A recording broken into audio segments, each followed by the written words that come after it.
Thank you. Okay, I will now call the Wednesday, September 22nd, 2021 meeting of the Monona Public Safety Committee to order. Chief McMullen, would you call a roll, please? I have the roll call noted. Okay, thank you. I'll entertain a motion on the minutes from August 25th. Move approval. Is there a Actually, second? I don't know if there's gonna, you want one change on that or not, I wasn't Yep, clear. after we second it, Okay, is there a second? Second. Okay, any additions or corrections? you have me listed as present and absent, and I was absent for the meeting. But they have me down as present as well. Any other additions or corrections? I've got that noted, Jim. Thank you. All those in favor of the corrected minutes signify by saying aye. Aye. Those minutes are approved. Appearances. I show that we have one appearance, and that's the introduction of the newly promoted Monona Fire Department Fire Lieutenants. Chief McMullen. Well, good evening. Thank you for accommodating us on the remote broadcast here. I wanted to kind of start something new and start as we promote and bring people on, bring them in and introduce them to you folks, and then also to the city council in a couple of weeks. So we had two openings, one a little while ago, one more recently due to some retirements and a gentleman that moved out of the area. So we held a process that ran for a couple of months, actually. These two gentlemen that are seated in front of you on my other camera were the two candidates. They went through the entire process. With us, it doesn't matter whether there's just two people and two openings. We put them through the process anyway. Make sure that everybody's on board with what we're doing for promotions. So at the end of the day, I met with each of them individually. The gentleman you see on the right in the red shirt, that is John Lockwood. He's a resident here in Monona. I've been on the department since 2004. He's going to be taking over some vehicle maintenance duties for us, and is on a lot. I'll just leave it at that. Dedication is a good word for both of these gentlemen. They put in a lot of hours here, a lot of hours, and I think we're in good stead with them in the officer role. Gentleman to the left in the t-shirt, the Monona shirt, is Brett Hayden. He's been on the department since 2014, and they'll correct me if I'm wrong, but again, he's going to be taking over and helping me with grant writing. That's what he does is in his full-time job. So it'll be a real benefit to us to have him on board. So these two folks round out our officer corps. So we have a full complement of officers. And the last thing I'll say, I understand I try and keep this to 3 minutes for public comment, is I had these two come as they were tonight, because I wanted to make sure and stress that all of my officers other than myself are volunteer. These two gentlemen volunteer their time. They're not reimbursed to be officers. There's nothing special about it other than more work. And they chose to go through the process and join up anyway. Kind of a double impact with John's household because his partner is our safety officer. So both of them in the household are officers here and volunteers. So I just wanted to take a moment and say thank you publicly, because again, our volunteers put in a lot of time. This is generally how you see them when they respond to calls, because they drop what they're doing and come and respond, which includes this evening. We had a car accident out on the Beltline that John responded in Engine 4 with before our meeting tonight. So I just wanted to introduce them to the Public Safety Committee, let you see your two new lieutenants. If you see them out and about with their red helmets, please say hi. If you don't see them out and about in the red helmets, stop by and say hi anyway. We'll talk about more about that later. But so unless anybody has any questions, I will stop embarrassing them and let them get back to their night. I would like to say on behalf of the committee, congratulations and thank you for your service. I really don't know in this community what we would do without our volunteer fire EMS services. So we are very grateful. And I don't know if anybody else wants to say anything or not, but Congratulations to both, everybody there. Yeah, good luck, guys. Congratulations. Thanks for all that you do. Yeah, thanks, guys. Thank you very much. Thank you. I just wanted real quick to make a quick note that I forgot to mention with Brett as well. He is also a city of Monona resident. So they're both local folks that live within the city limits here. So with that, I am all done with my public appearance stuff. So thanks, and stop in and visit anytime. Are there any other appearances? If not, I will close the appearance section. Item 5, discussion action of street safety for cars, bikes, pedestrians. I don't have anything else to report, although for your information, at the next Public Works meeting, which is the first Wednesday, which I believe is the 7th at I gotta check the time here, 6 or 6:30. It is at 6:30 p.m. We are going to discuss, we're going to review and comment and look at the plans for South Winnequa Road. Speed humps, sidewalks, etc. I've asked that it be recorded on Zoom. It will be both. You can watch it Zoom or in person if you're interested. So does anybody else have anything on that item? What day is that again, Kathy? Yes, He's asking to repeat the dates, please. The date? okay, so it is the first Wednesday, which is, I gotta look just to make sure, but it should be the 7th. I'm sorry, it's the 6th at 6:30. And I can't tell you the exact location because we've talked about moving it to the library because we think there may be a large size group. Normally it's at City Hall, but the the location will be available on the city website. And will it be on Zoom also? It will be on Zoom, and I've asked that they record it. Normally, they haven't been recording the meetings and posting them on YouTube, but I've asked that we record it for YouTube. So And, there you go. and Alder, if I can make a quick comment on this item. Yes, go Okay, ahead. thank you. Just wanted to talk a little bit briefly about the police department's response to traffic complaints and proactive traffic enforcement that we're doing. Because as you can imagine, as chief, I get a few inquiries and complaints. My command staff and I had a discussion recently about what we can do to improve sort of addressing these complaints as they come in. And so we're just building on a process that has already been happening, in which patrol officers get word of complaints and they respond to them. And I see Kurt's on here, Lieutenant Weigel we've come up with a process in which we've sort of dispatched and or sent assignments out via the supervisors or directly through Lieutenant Weigel to the officers in asking for more directed patrol and traffic enforcement in areas in which we've received complaints. Not to say that that's going to warrant all of our attention or a lot of our attention, but it's a simple response to a complaint and requesting officers evaluate if that warrants additional attention. And I would like to give just credit to the officers who I see on a daily basis as I come into work now, positioned in areas in which we've received complaints, particularly along Nichols, the area of Winnequa, and then during the what I call the school rush hour at Monona Grove High School. The visibility is also a deterrent. Folks don't necessarily slow down for me in my unmarked 2015 Ford Taurus, but they certainly slow down for a fully marked Monona Police Squad. And so they are out and about, and we will do more directed traffic enforcement as we can with the staff and resources that we have. Thank you. Thank you. Is there anything else under this item? If not, we will move to item 6A, discussion action on potential partnership between safe communities and the city of Monona.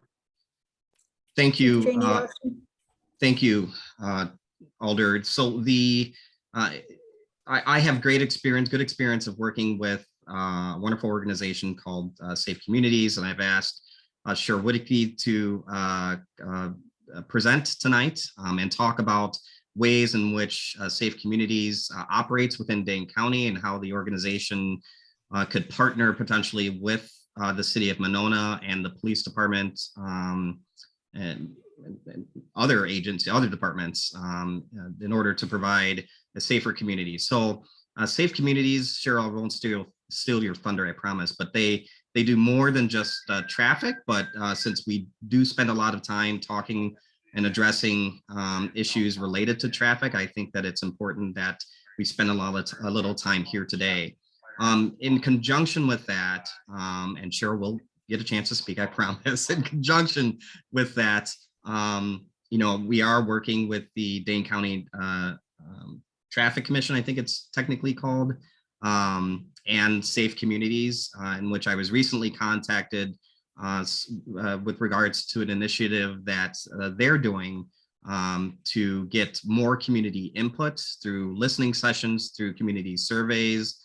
And I had a very, very good discussion about that and look to hopefully partner with Safe Communities and the Dane County Traffic Commission to launch that soon. So I hope to give an update on that and or invite somebody to speak on that. But I'm just going to be forging ahead with that because I think it's such a good idea to get input from the community and work with our county partners and organizations like Safe Communities. But I've asked Cheryl to come here in order to present a little bit about what the organization is, if you're not familiar, and perhaps what that group can assist our community with moving forward. Thank you, Cheryl.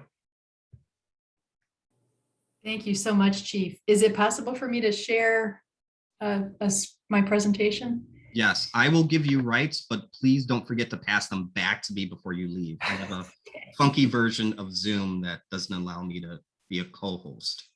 So I have to make you the host and you have to give it back to me, please. All right, hopefully I can do the pass off here. Okay. Share screen.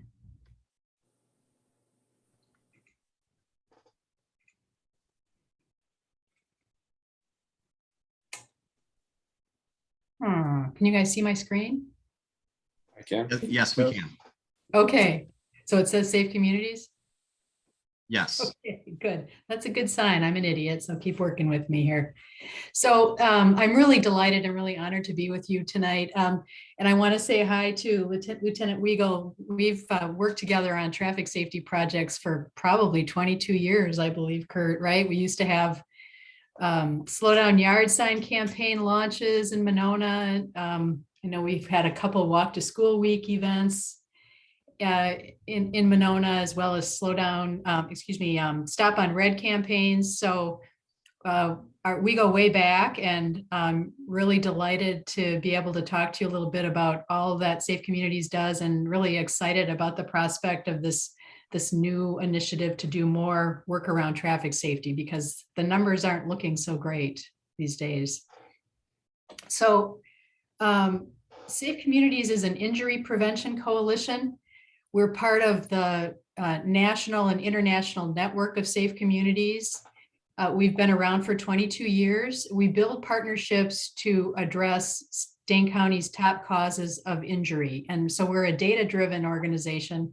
We look at the data, including death data and hospitalization data, that guide then what strategies we employ and what projects we work on. And when I say we, I really mean we, because we are a coalition. We're not about building a staff empire. We're really about bringing together all different stakeholders who have a role to play in addressing the issue. So our mission is to build partnerships with people and organizations to save lives, prevent injury, and make our community safer. We want to be a leader and a catalyst in making Dane County and Madison a safe community. And also we really are a national model. We've received multiple awards from the Safe States Alliance, among others, for the work that we all do together. So the top causes of injury in Dane County are drug poisoning, overdose, particularly looking now at the opioid overdose epidemic, elderly falls, and we have great partnerships with the Monona Senior Center to address that. Traffic safety and pedestrian safety and suicide prevention. We also run the MedDrop program around the county. So that's another initiative that we partner with. And I know you don't have a location in Monona, but we support the Take Back Days and help any way we can with that. So here's just some impacts that we've had as a coalition. We've seen 228 classes offered to support falls prevention and suicide prevention among community members. We've collected over 18 tons of unused medications through the MedDrop program. The Slow Down Yard Signs is our campaign. This is actually not an accurate number anymore. We're way past the 1480 because we've been 800 because we've been working on this project for so many years. But you see the Slow Down Yard signs throughout Dane County and actually across the state, and that's a Safe Communities initiative. We have an initiative with the healthcare systems called Zero Suicide, and we're working specifically with them to address suicide because so many people see their primary care doc before completing a suicide. We also have partnerships with gun shops to make sure that there's safe storage of guns. We know that people are more likely to give up their gun if they have an opportunity to do that with someone who understands what it is to be a gun owner. We work with La Movida and a number of other organizations to provide Spanish language training as well. And we have the Recovery Coach program where we match people who've been treated for an overdose in emergency rooms and who are leaving jail to connect them with recovery coaches who are people with lived experience and then trained to help them get into recovery.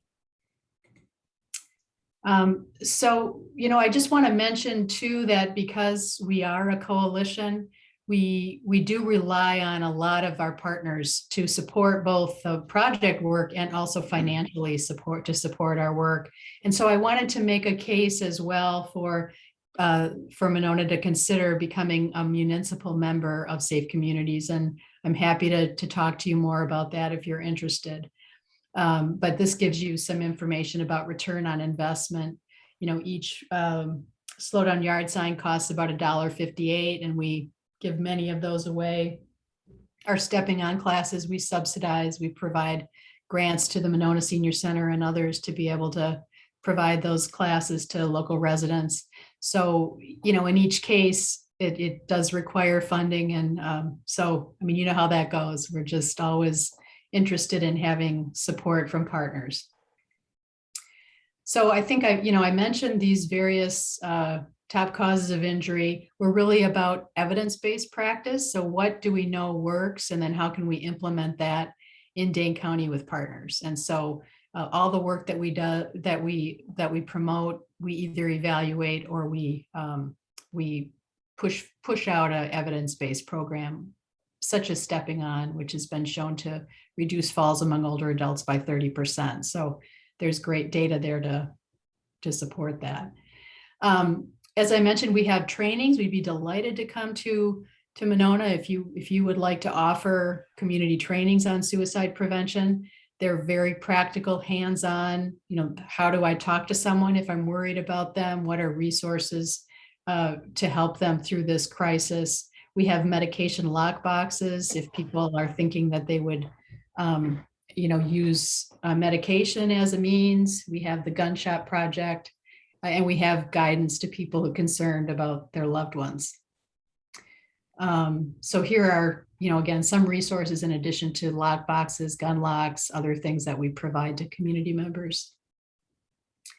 Again, and if there's any interest in having more of these materials, we are happy to drop off quantities if you'd like to distribute them through the library or any other place. Of course, we're concerned about social isolation. We have additional resources that you could promote through social media networks and things at the city. If we can provide any resources, we're happy to do that. As I mentioned, we've got the med drop programs, safe storage options.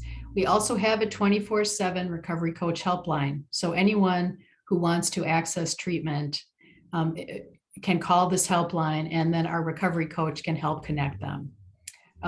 We've seen a 55% increase in calls for service this year alone. So we know that there's a lot of people out there struggling as overdoses continue to increase in Dane County as well. So again, resources available. Elder Falls, our Stepping On class. We have a falls prevention task force that meets every other month. We have a virtual course called Only Leaves Should Fall, featuring Dr. Zorba Pastor and other clinicians to help older adults prevent falls. That's actually going on the end of this month. We'd be delighted to have help getting the word out about that. And again, these are folks who are experts in falls prevention, PTs, OTs, senior center directors, et cetera, who are getting the word out and organizing these projects.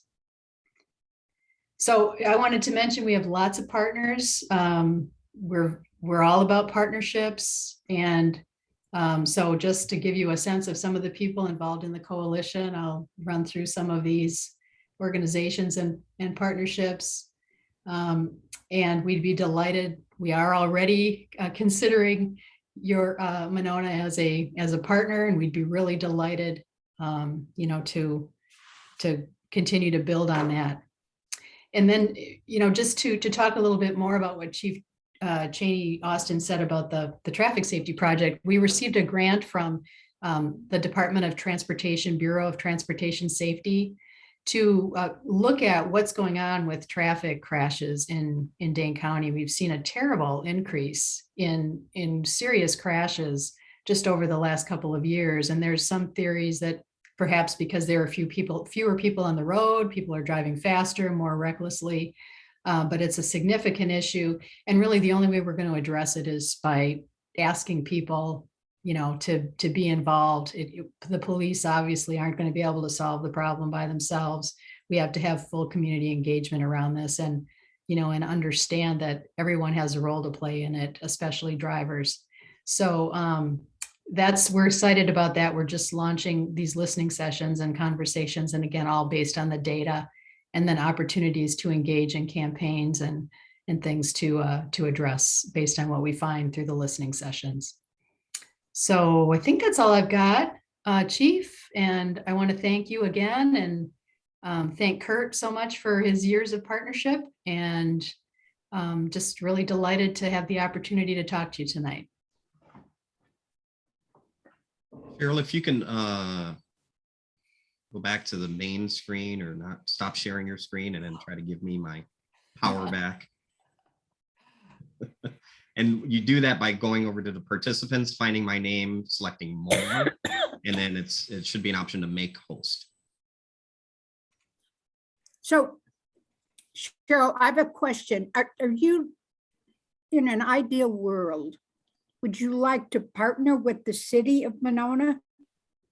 And if so, what would that involve, and what would that, do you partner with, are other cities part of your coalition, and do they contribute on an annual basis a certain amount, and how much would that be? Yes, they do. Thank you for that question. So we have a municipal membership. One guide that we're offering that some municipalities have taken us up on is 30 cents per resident. So, thinking that you've got a population, different size communities, and so, they have different capacity and benefit differently. So I think that would put Monona at close to $2,500. Of course, that we are delighted. We will never be a pay-to-play organization. We'll never say you don't get slow down yard signs or you can't participate if you're not a member. That just helps us keep the doors open, as grants come and go and that sort of thing. So yeah, we have about 15 municipalities that do contribute at different levels, everything from $100 up to, City of Madison provides $20,000 a year. So, in addition to other funding that they have through grants and things, but that's their sort of municipal So it's contribution. interesting that that the chief should bring you at this point in time because we're about to do our capital budget. And I certainly would be happy if the committee thinks that we should do this, to sit down with the chief and, I mean, I'd have to put together a proposal of what we get and what we can expect for the money, but certainly the city is certainly about all of those things, the traffic safety, the senior things. You know, I think that we have the Friends of the Senior Foundation who could help kick in some money for the fall prevention programs that you do. So I need to think a little bit about how much and how and where, and I need to talk to the chief about it to see if the city could do it, although, you know, thanks to the wonderful state legislature, we are limited in what we can raise for, but there is also the possibility that we could get, I mean, I'm thinking about getting a partner who would sponsor the city participation. So again, it depends upon whether the committee recommends it, and we can't really vote on it tonight. Do we have it on here for, well, we do have action on here, so we could vote on it. And if the committee thinks it's a good idea, it would be up to the two chiefs and myself to figure out how we will, how we might do some funding to support a partnership or joining the coalition. Because I think it's, you know, you're already doing a lot for us and we should be reciprocating a little bit to help compensate for some of that and to get more. Well, I'm really honored in the confidence that you put in us to suggest that. So if there's any more information that we can provide, happy to. And yeah, the chief knows where to find us. Do any of the other committee members have comments or suggestions or recommendations?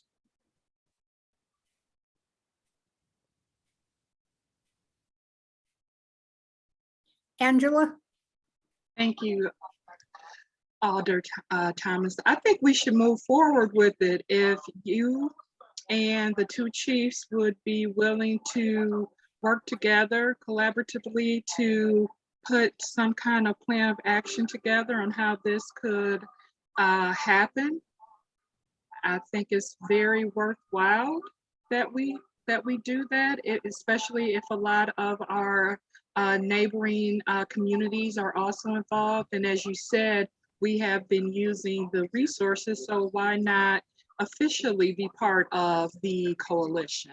Thank you. So I'm in favor. So is that a motion, Angela? I can turn it into one. I move that the city of Monona, let's see, I move that the chair and police chief and fire chief work collaboratively on different options to make it possible or accessible for the city of Monona to officially become part of the Safe Communities.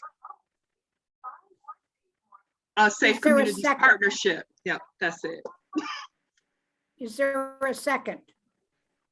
I'll second it. Discussion.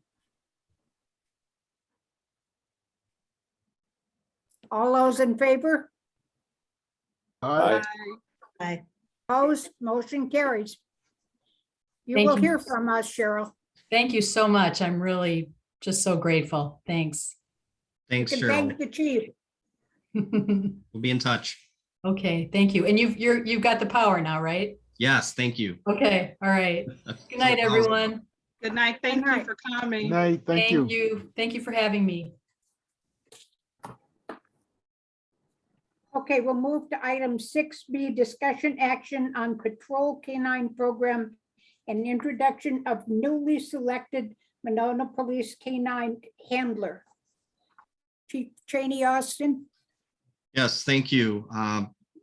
So I want to recognize and introduce, if you don't already know him, Sergeant Adam Knockreiner.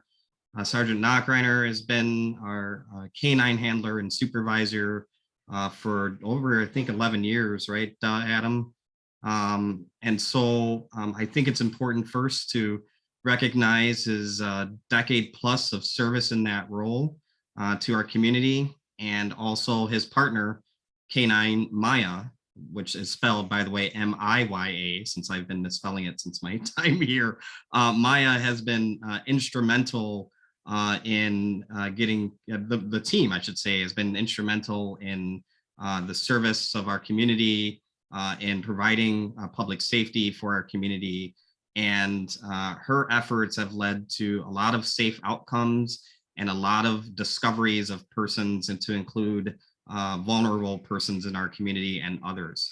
And that extends beyond Monona. And how the canine world works is that if there's a need on the south side of Madison and the city is lacking that resource that day, Sergeant Knockreiner is available, he responds. If Wanakee has an incident and Sergeant Knockreiner is the closest available and it's appropriate for him to do so, he responds, and vice versa. We also rely on other canine resources and handlers to respond into Monona.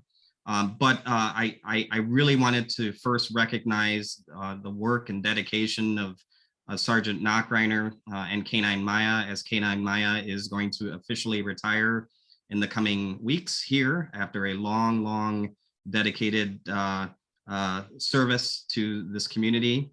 And would like to offer, if I may, Sergeant Knockreiner, any commentary right now. Good luck, Sarge.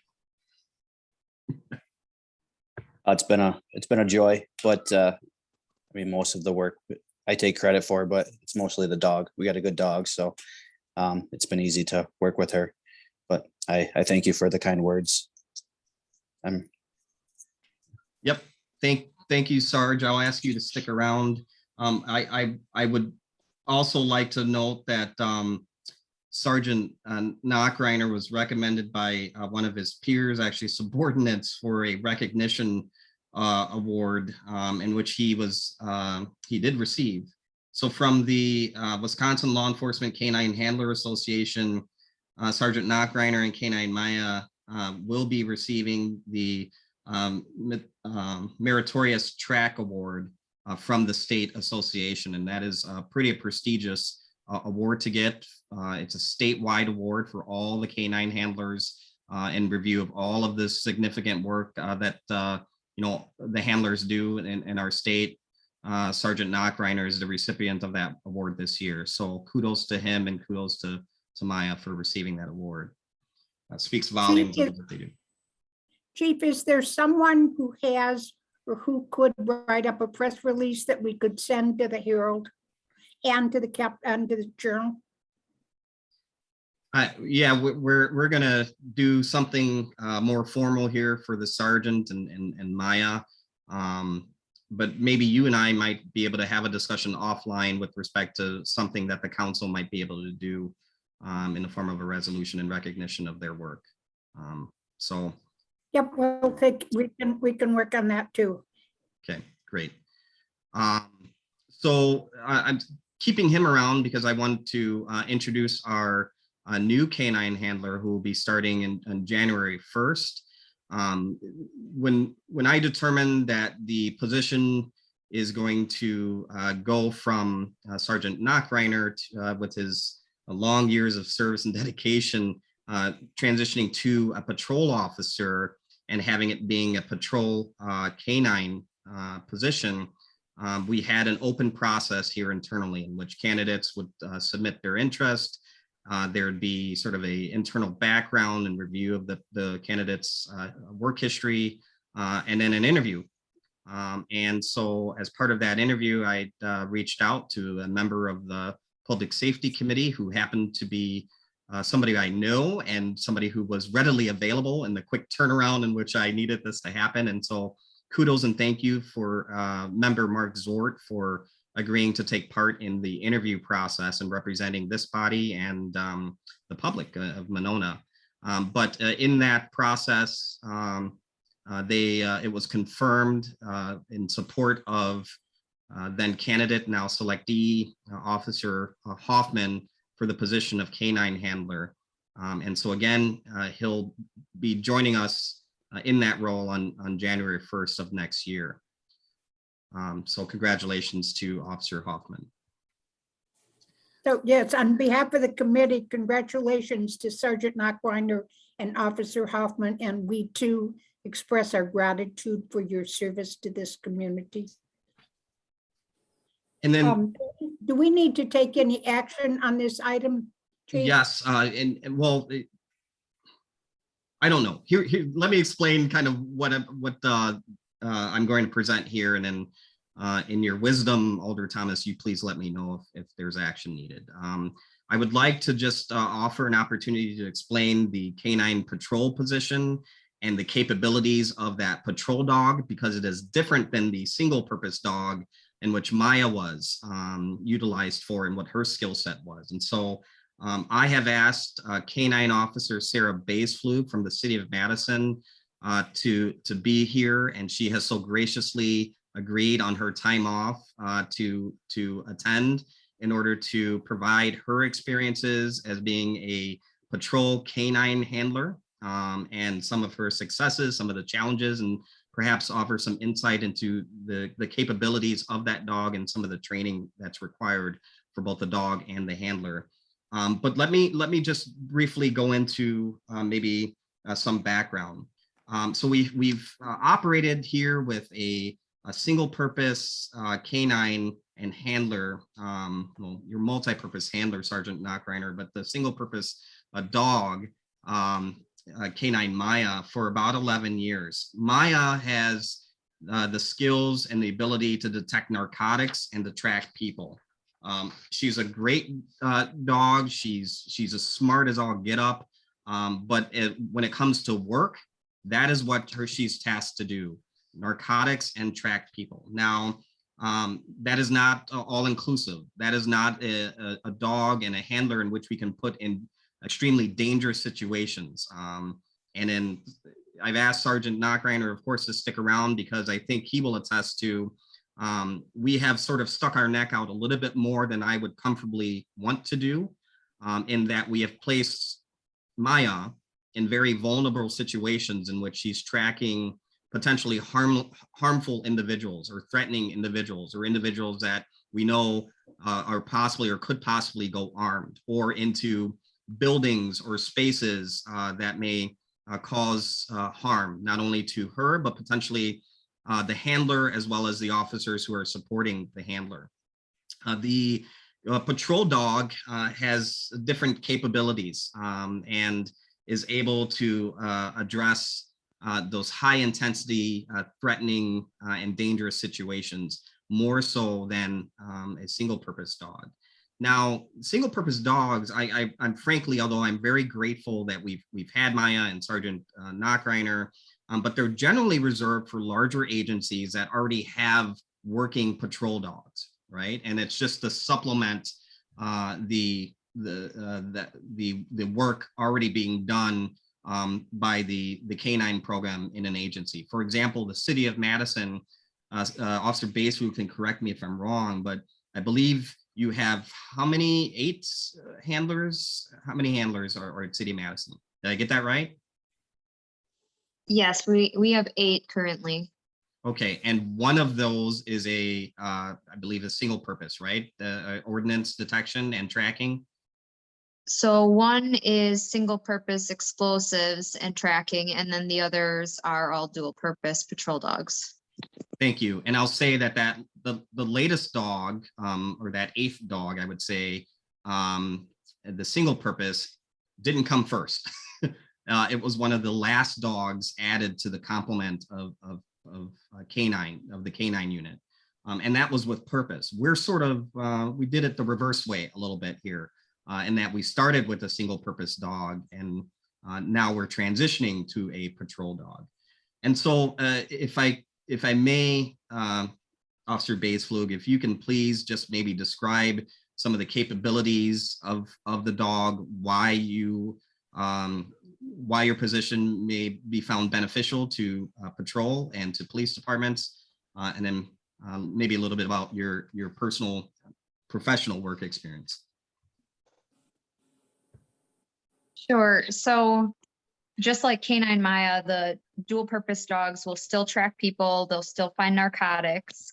But in addition to that, they provide an extra layer or tools, might you, of safety for the community and the officers.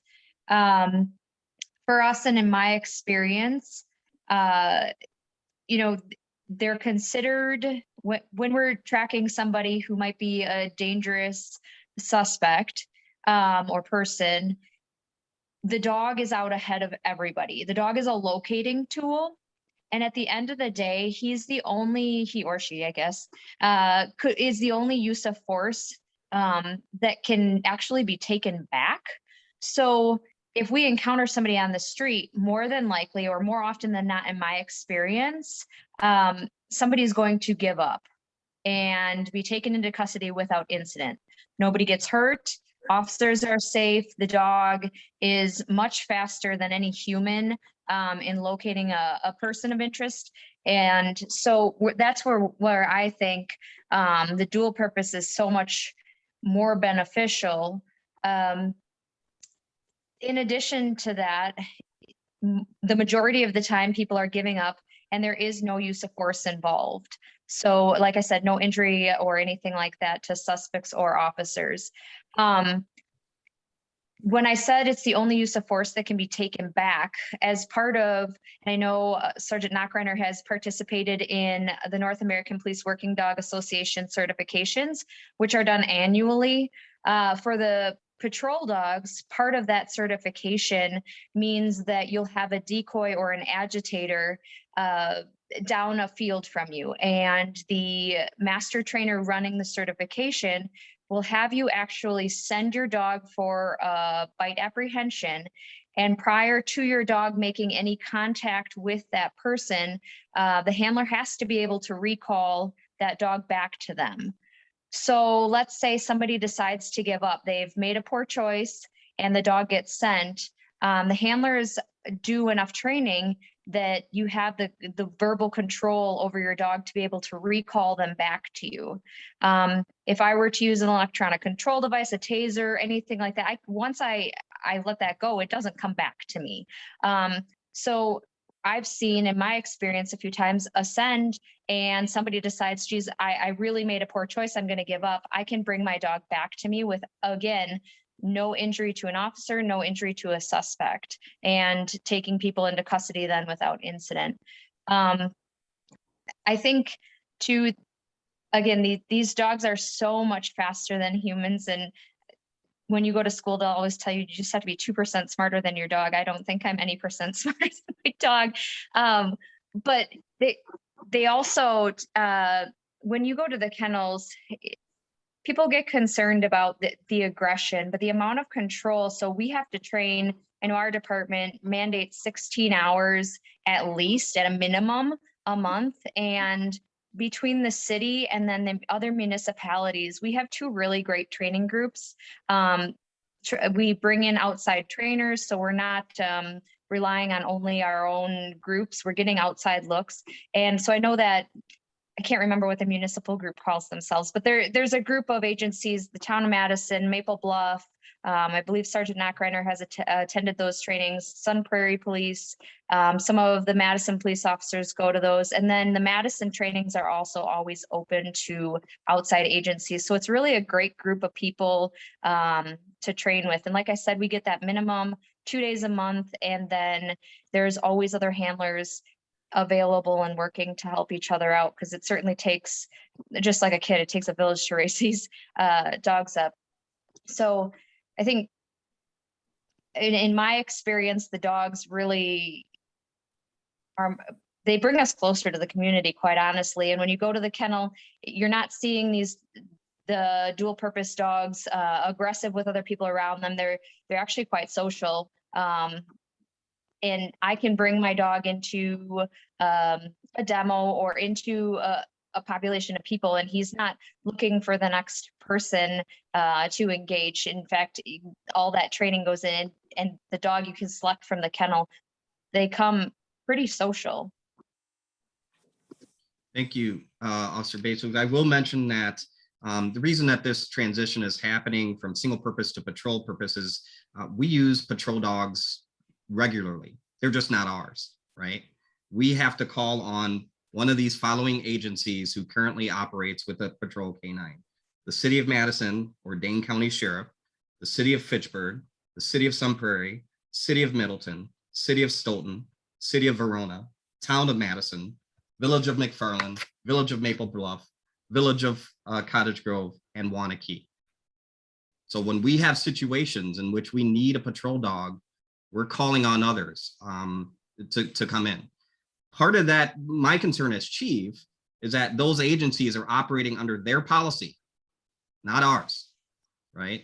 And so I want to be able to rely on our officers who go through our regulated training, not to say that those others don't have good training and good policies, but I want to be able to say that we utilize our resources the very frequent times in which we're calling for a canine. That being from anything ranging from a search of a missing endangered person to a burglary, in which we had over the weekend that I'll talk about in my report out. That was a very dangerous situation for a homeowner, to an armed robbery, which we've had here, to weapons offenses, which I'll talk on as well in my report out, which we've encountered regularly, unfortunately, here as Monona officers. And I want to have the tools readily available to assist in that. And so I guess, Alder Thomas, I guess it's why I brought this before the committee, so that, number one, that in full disclosure, you know about this transition, but to see if the committee is in support. Well, I think it's, it certainly makes sense to me.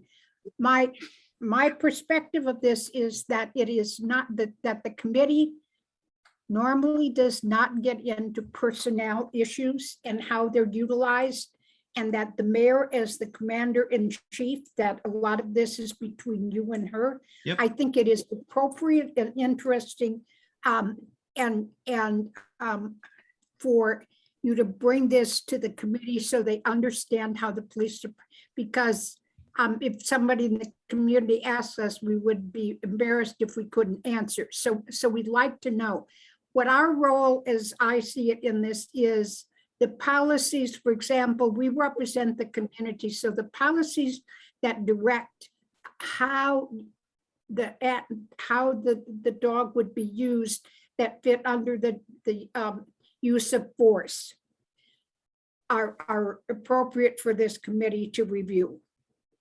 How it's done, the fact that it is done is a management issue within the police department, and not necessarily for this committee, but how it's managed once it's done. And we also, how do we pay for the police dog? It's through donated funds it sits in a separate fund. Okay, so we don't pay for that out of it's not a capital expenditure. Correct. So that's very kind of whoever contributes to pay for the dog, because the training must be very expensive, I would think.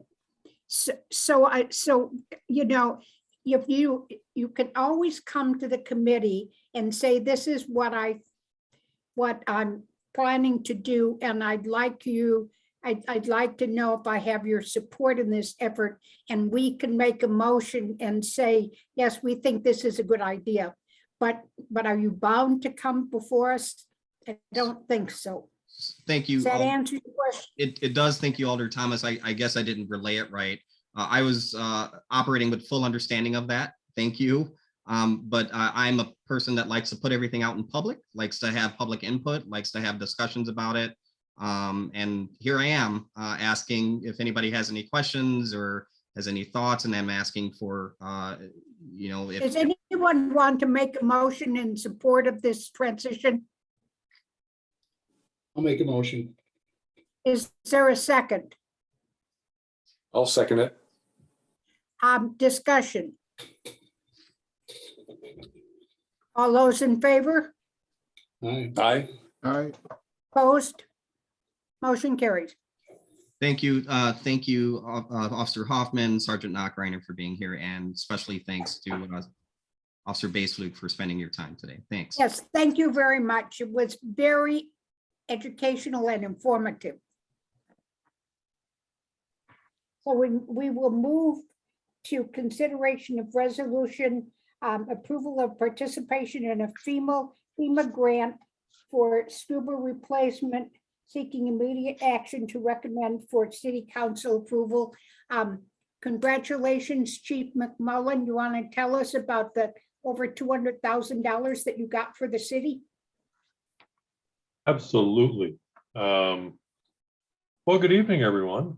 Always good to see everybody. I mistakenly thought we were going to have it in person tonight, so I actually went up to the conference room before the meeting.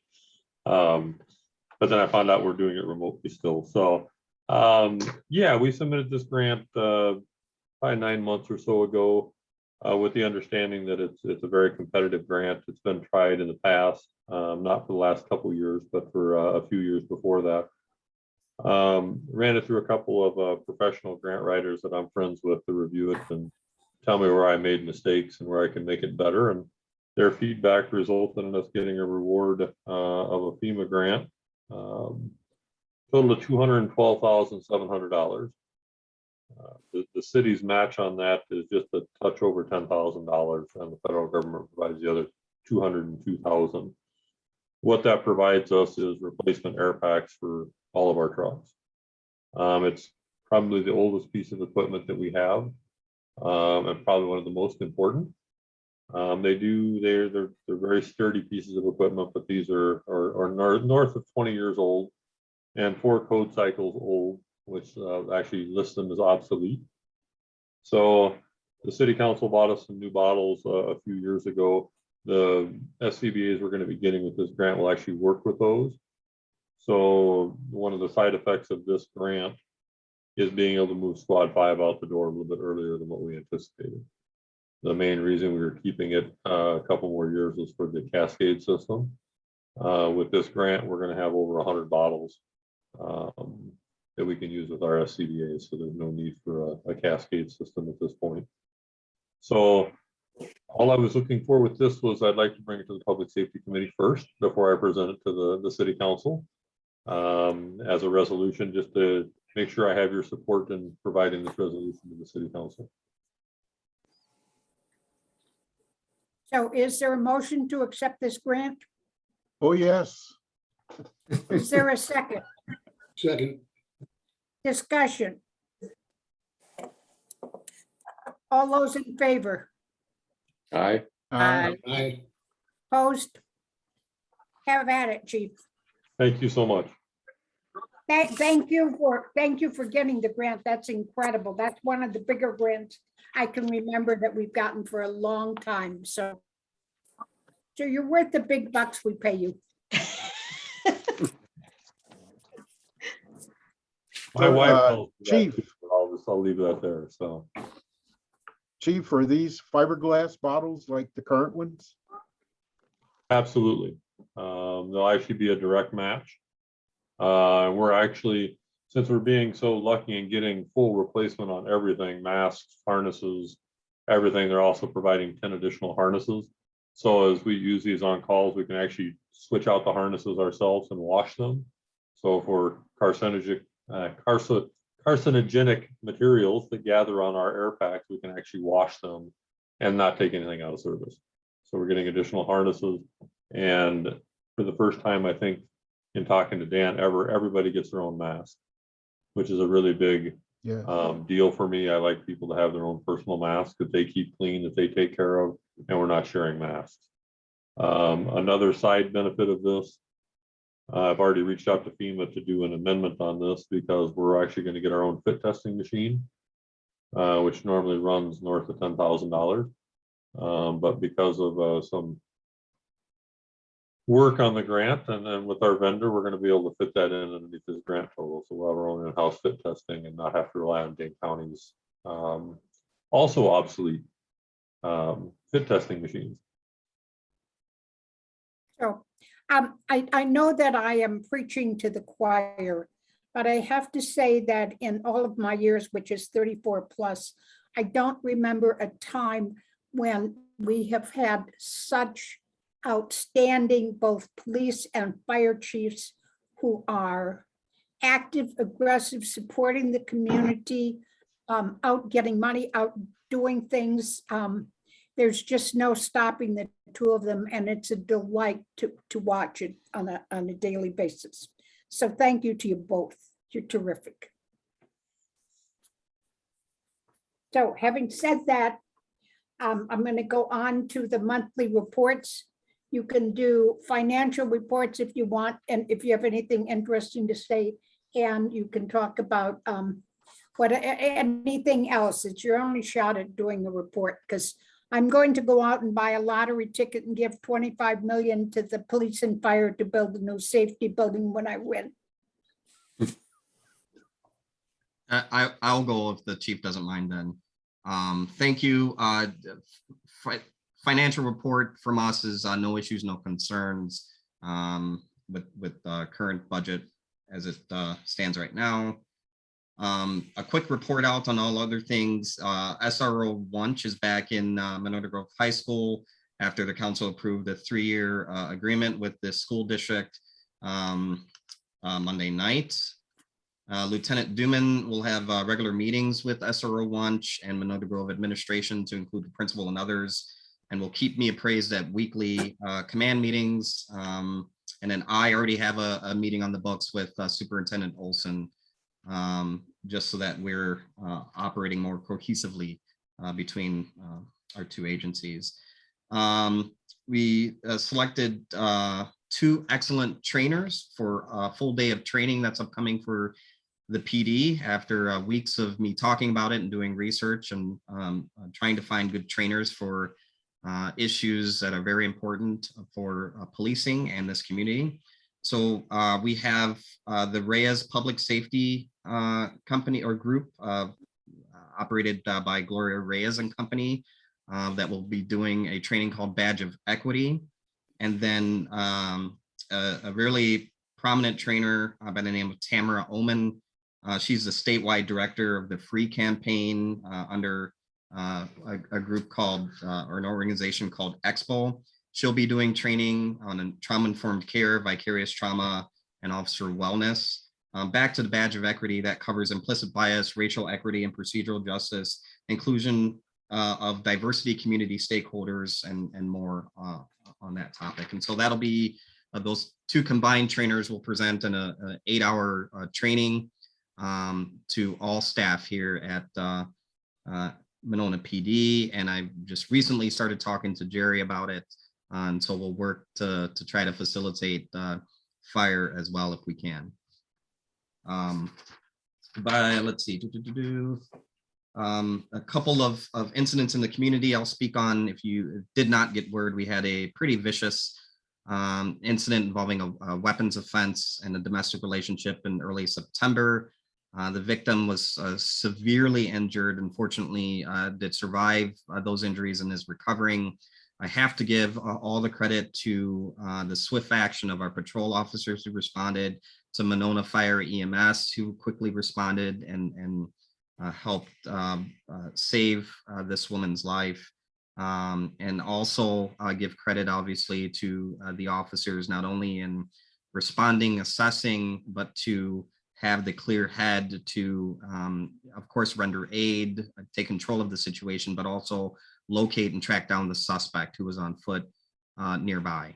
And so that suspect was safely taken into custody without incident.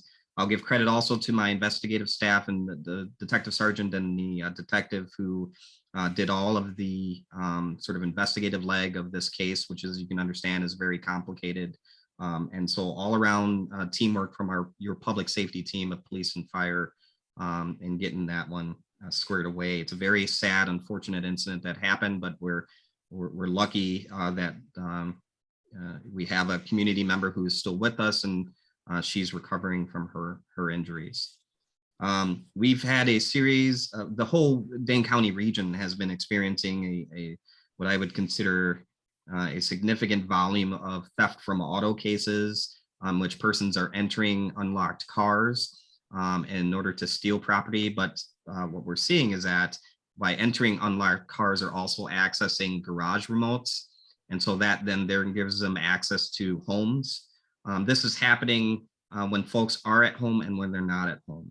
We had an incident over the weekend in which a home was entered overnight to an address that was actually occupied. Obviously those encounters are always scary. It's always very traumatic. And I had the, I went out knowing how traumatic that incident was probably going to be for that victim. I went out and actually sat on her couch and had a conversation with her, offered any support that we could provide as a community, as a police department. And it will take her some time to get that feeling of safety back. We've put her in connection with the Dane County response team, crime response, and we will hopefully provide as much support as we can moving forward to that victim. But it served as a good reminder for me to send out notice to our community about please lock things up. Please secure your doors. Please keep your garage doors down if you're not around. Even when you're out doing yard work, you have a rather large yard, you're out and back. Maybe that's not the best time to keep the garage door open because you've not seen it for an hour. It's while we do our work to sort of give extra patrols and to try to deter this behavior, but to hold those accountable who commit these acts, we're asking for some help from homeowners and residents and business owners in protecting their property as well. So you may have seen some a media release on that and some public safety ads on that, looking for some help and some awareness. And then a couple quick things and I'm done so that Alder Thomas can get her ticket. 2 new officers that we have in our academy are doing quite well. They passed what's called phase 1 testing, state mandated testing. So it's a first segment of their academy, doing great. They're moving on to the second phase, which is topics such as professional communications, crisis negotiation or crisis management, tactical response, and then it's the introduction of firearms as well. And so we're continuing to support our 2 officers who again are doing quite well, and I'm rather proud. And I think I mentioned in the last meeting, perhaps I didn't, that one of the 2 was nominated as the class president for their academy class. And so Monona is representing. And then thank you to everyone who showed up or donated to the Annie Ahern Run Walk for Diversity and Inclusion Scholarship that was sponsored by the police department and organized by the police department, as well as community business sponsors. A well-attended event, and it was reported that the scholarship in a short time since its foundation has already raised over $100,000. So we hope to have that scholarship grow and grow and grow, named after and for a wonderful person who is a big advocate of inclusivity and diversity.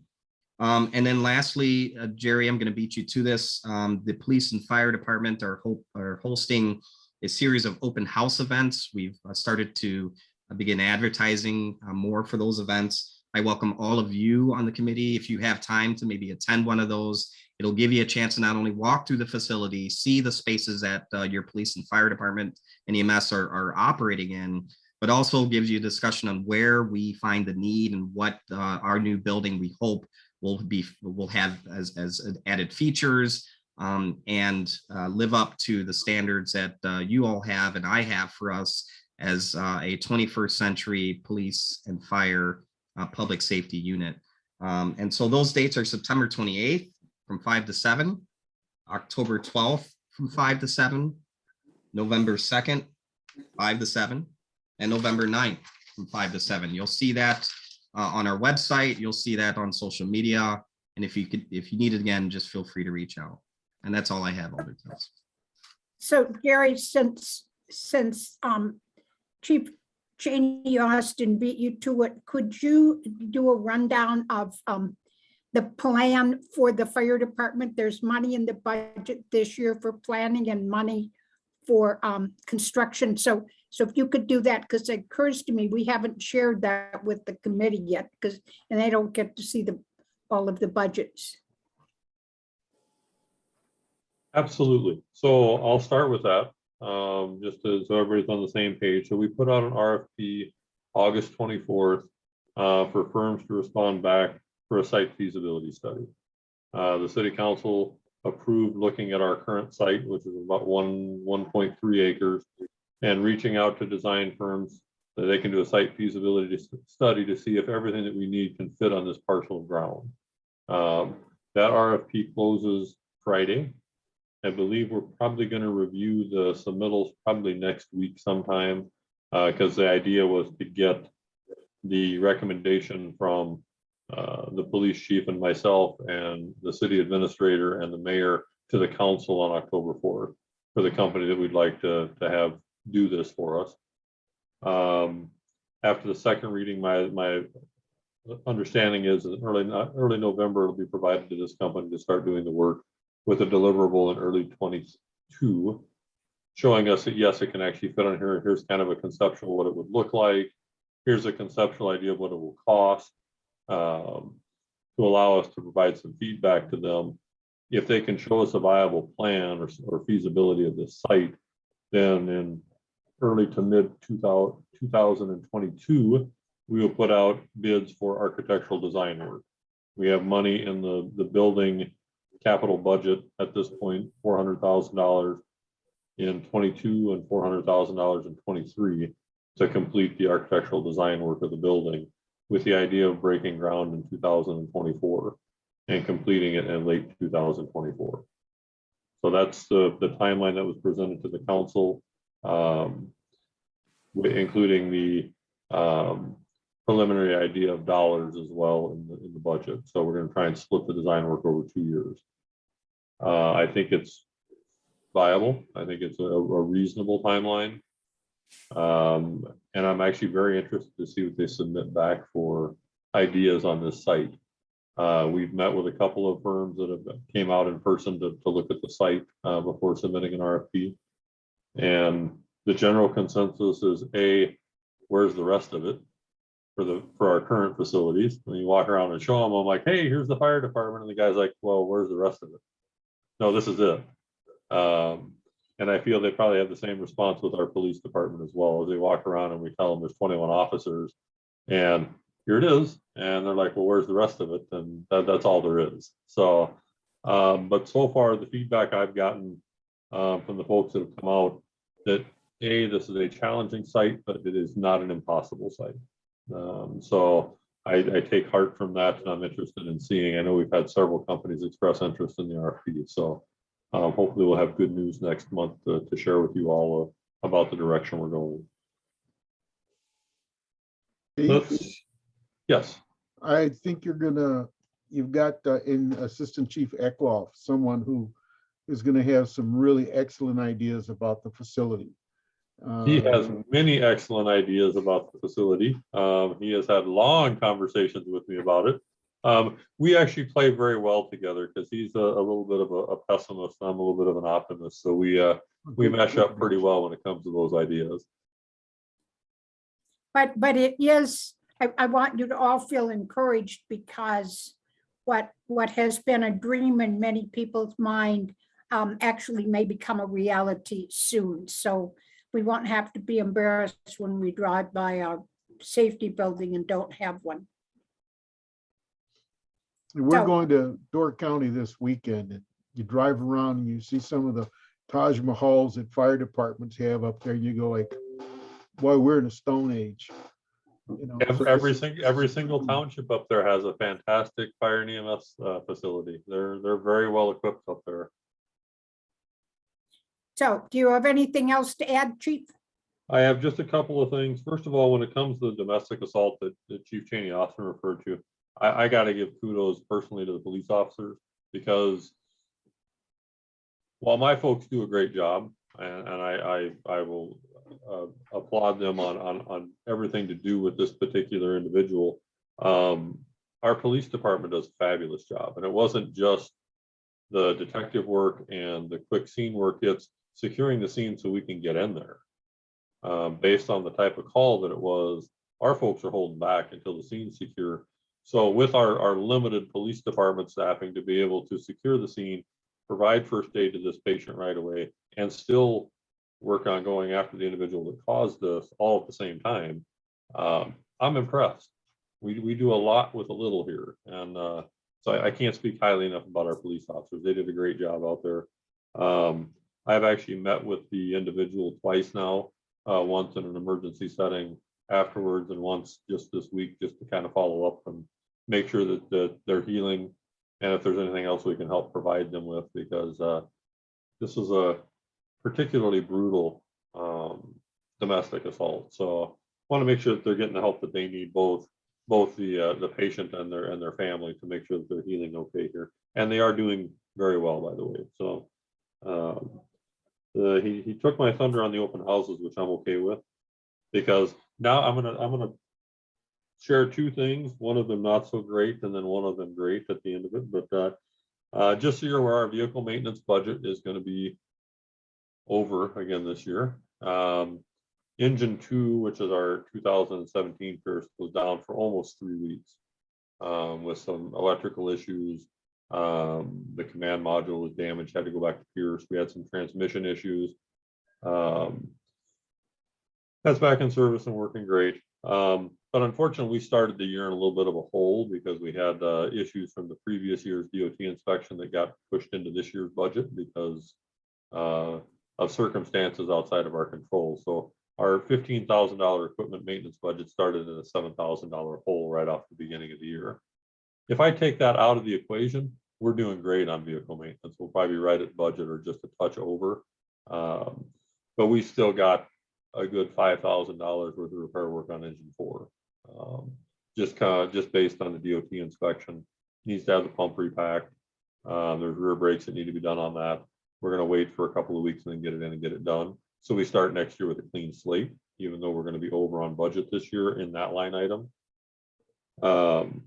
On a good note, I just also reached out to LifeQuest today just to kind of get an idea to share with you folks about our revenues. Last month was a great month. We had $49,000 in collections from LifeQuest last month, which is our highest month in 3 years, as far back as I can find.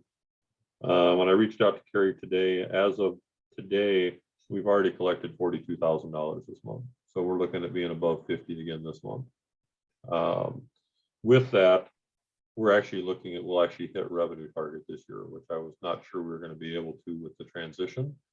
But I'm going to give all the credit to our staff here. They do the calls every day. We're busy, but they're doing really good documentation.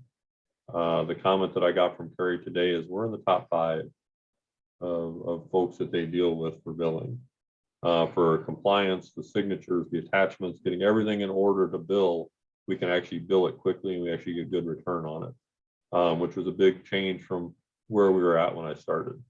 So it was a big change in reporting requirements for our full-time staff, but they took to it. And my follow-up is minimal. It takes a lot of time to go through them, but we're actually getting good collections on all of them. So that's what I want to end on, where we've got a good note on the revenue side of things. And it's 7:13. So I believe that does leave you plenty of time to get down and get that winning Powerball ticket. So That's right, because we're going to move that safety building up a year. I'm okay with that. So, okay. So does anybody have any questions about any of the items that were reported on by the chiefs? Yeah.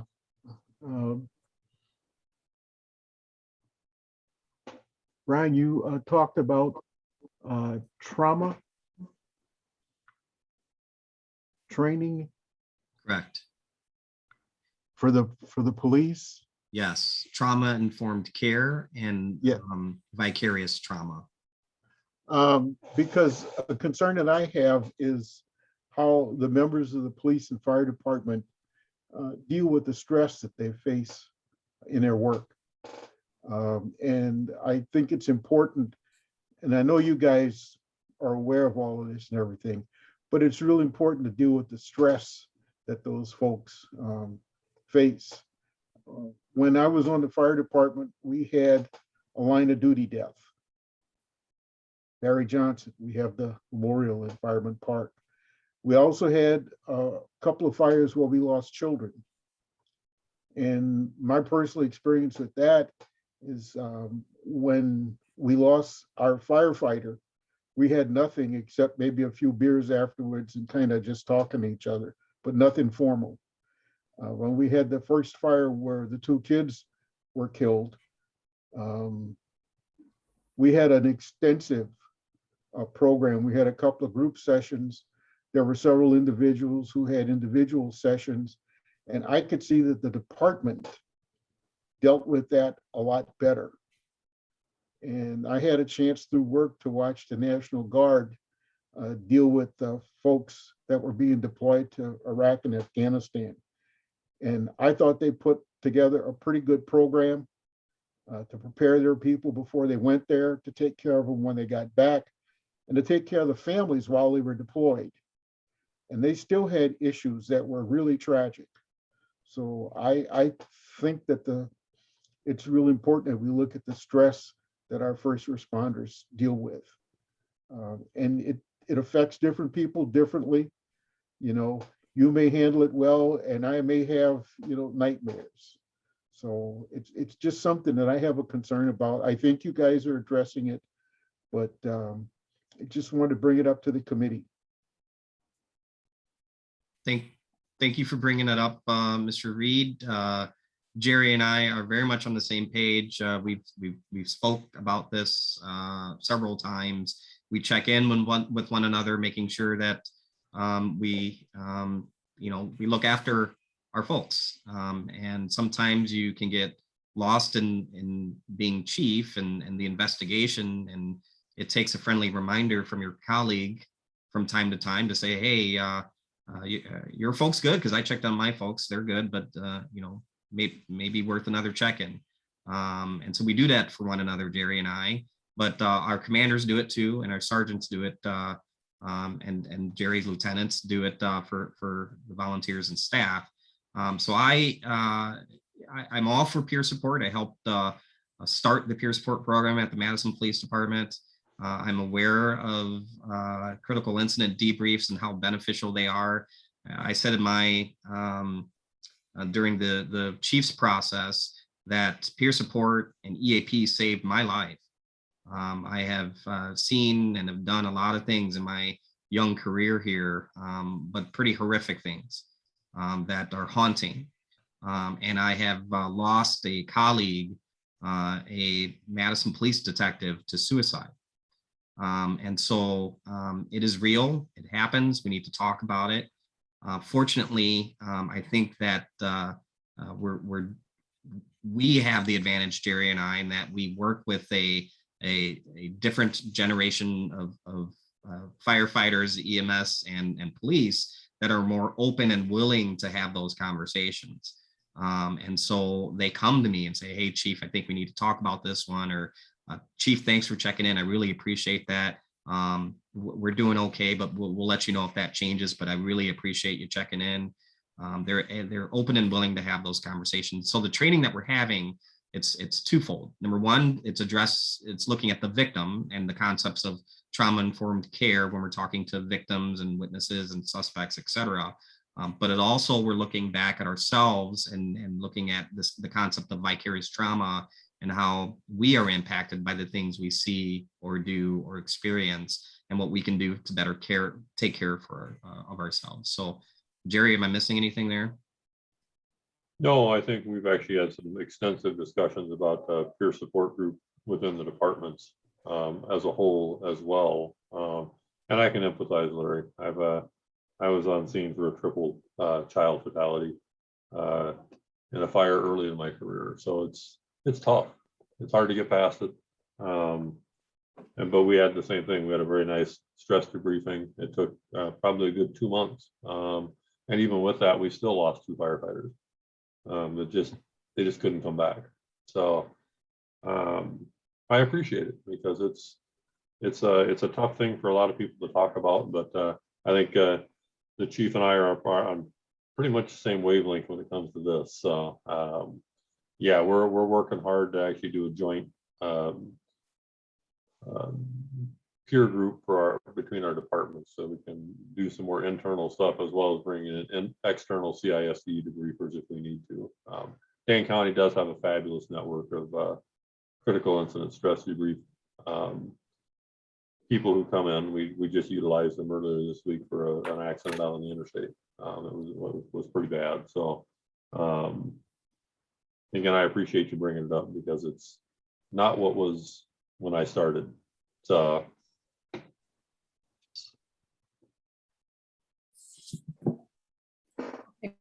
Anything else? If not, if during the course of the month, if anything occurs to you that you'd like us to put on the agenda, let one of the chiefs or let me know, and we will see about putting it on the agenda. The next meeting date is October 27th. There's nothing else anyone wants to talk about. I would entertain a motion to adjourn. Make a motion to adjourn. Is there a second? I'll second. All those in favor? I Aye. We are adjourned. I'm going to buy the winning ticket.